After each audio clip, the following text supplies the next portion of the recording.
शरद पवार यांनी आकाशात सुद्धा राज्य केलं असतं, त्यांच्या एवढा पापी माणूस जगात कुणी नाहीये, सदाभाऊ खोत यांची जहरी टीका.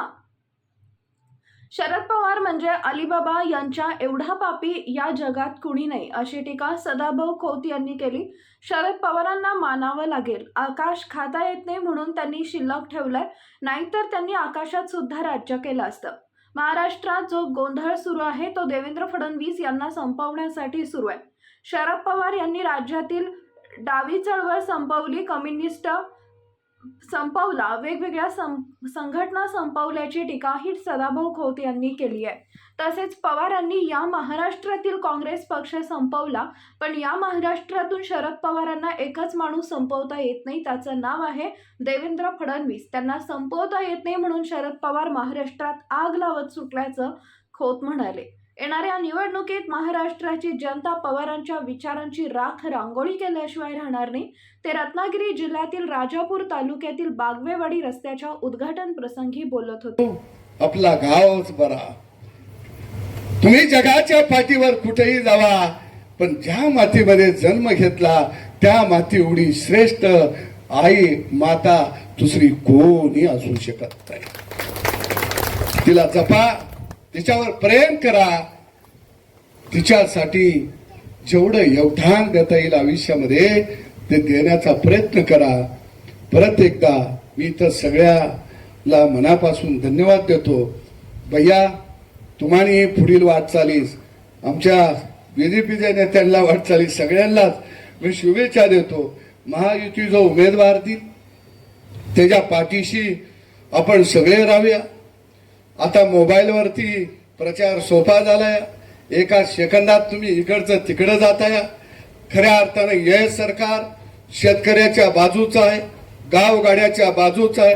शेतकऱ्याला 7.5 HP पर्यंत विजेचं बिल मोफत दिलं, घराघरात पिण्याच्या पाण्याची व्यवस्था करण्यासाठी सरकार काम करत आहे. रस्त्यांचं जाळं या सरकारनं विणलं. माय माऊलीसाठी खऱ्या अर्थानं तिच्या खात्यामध्ये दर महिन्याला आता 1500 रुपये देण्याचं काम हे सरकार करत आहे. एसटीचं अर्ध तिकीट सरकारनं दिलेलं आहे. शेतकऱ्याच्या खात्यावर दर महिन्याला आता 12,000 रुपये जमा व्हायला लागलेले आहेत. म्हणजे हे सरकार सर्व समाजाला, गावगाड्याला बरोबर घेऊन जाणारे हे सरकार आहे. मी रात्री उद्धव साहेबांचं भाषण बऱ्यापैकी मी ऐकलं, पण मी महाराष्ट्रासाठी काय करणार आहे, महाराष्ट्रातल्या जनतेसाठी काय करणार आहे हे कुठेही मला त्यांच्या भाषणात दिसलं नाही.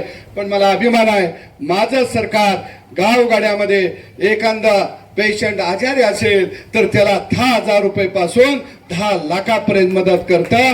कारण खऱ्या अर्थानं ज्याच्या घरात आजारी माणूस असतं त्यालाच कळतं की काय परिस्थिती आपल्यावरती ओढावलेली आहे. गोरगरिबांच्या घरामध्ये आज धान्य फुकट आहेत, शौचालय बांधून दिली जाते, उद्योगधंद्याला चालना दिली जाते.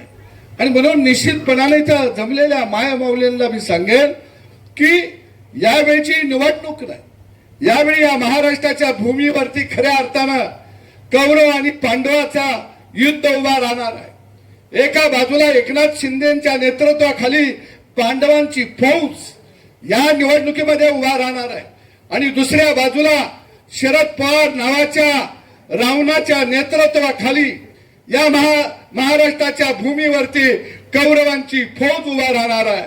आणि म्हणून आपल्याला ठरवायचं, गावगाडा वाचवायचा आहे, गावगाड्यातली माणसं वाचवायची आहे. ही जर वाचवायची असतील तर या लुटारूंला या निवडणुकीमध्ये महाविकास आघाडीच्या आपल्याला काढावंच लागेल.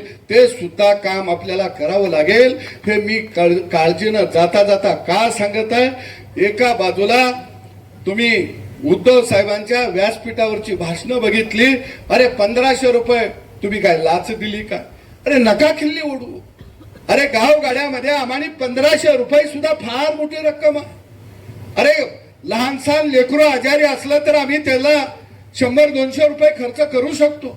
आमच्या लेकराला पाटी पिशवी पुस्तकं आम्ही आणू शकतो. आमच्या लेकराला पायात घालायला चप्पल नसेल तर 100-200 रुपयाचा आरा आम्ही आणू शकतो. अरे 1500 रुपये आमच्या दृष्टीनं आभाळ एवढं आहे. तुमच्या दृष्टीनं त्याला किंमत कवडी मोलाची असेल. पण माझ्या माय माऊलीच्या दृष्टीनं त्या 1500 रुपयाला किंमत लाख मोलाची आहे. आणि म्हणून खऱ्या अर्थानं यावेळी ही निवडणूक आपण युद्ध म्हणून युद्ध समजून या निवडणुकीला आपल्याला सामोरं जायचं आहे. अगदी उद्धव साहेब म्हणले भारतीय जनता पक्षानं अमुक अमुक यानं विश्वासघात केला. मी तर म्हणेन की उद्धव साहेब विश्वासघाताचं बीज रोपण आपल्या रक्तामध्ये थेंबामध्ये भिनलेलं आहे. अरे महायुती करून 2019ला या राज्यामध्ये कुणी निवडणुका लढवल्या? अरे आम्ही घटक पक्ष म्हणून तुमच्या बरोबर होतो. त्यावेळेची तुमची भाषणं काढा, त्यावेळी तुम्ही काय बोलत होता. आणि निवडणूक झाल्यानंतर सत्तेच्या लालसेपोटी तुम्ही खऱ्या अर्थानं तत्वाला तिलांजली दिली. आणि ज्यांनी वसंतदादांच्या पाठीत खंजीर बसला त्या शरद पवारांना बरोबर घेऊन तुम्ही देवेंद्र फडणवीसांच्या पाठीत खंजीर बसला. अरे हा इतिहास आहे, हा महाराष्ट्र जाणतो, हा महाराष्ट्र पागल नाही. आणि म्हणून ही टोळी आहे, या टोळीचा बंदोबस्त सुद्धा या निवडणुकीमध्ये आपण करूया. भैया युतीच्या उमेदवारांसाठी तुम्ही मला हाक मारा, मी प्रचार देईन. कारण मला काही ह्या अंतर फार आहे असं भाग नाही. आदिनाथला सुद्धा मी धन्यवाद देतो की त्यानं आतापर्यंत माझ्याकडनं 10 कोटीपेक्षा जास्त निधी घेतला आणि सगळ्या पंचकृषीमध्ये. कारण यादी तो बनवतो, शेवटाला इकडची 4-5 गावं तो टाकतच असतो.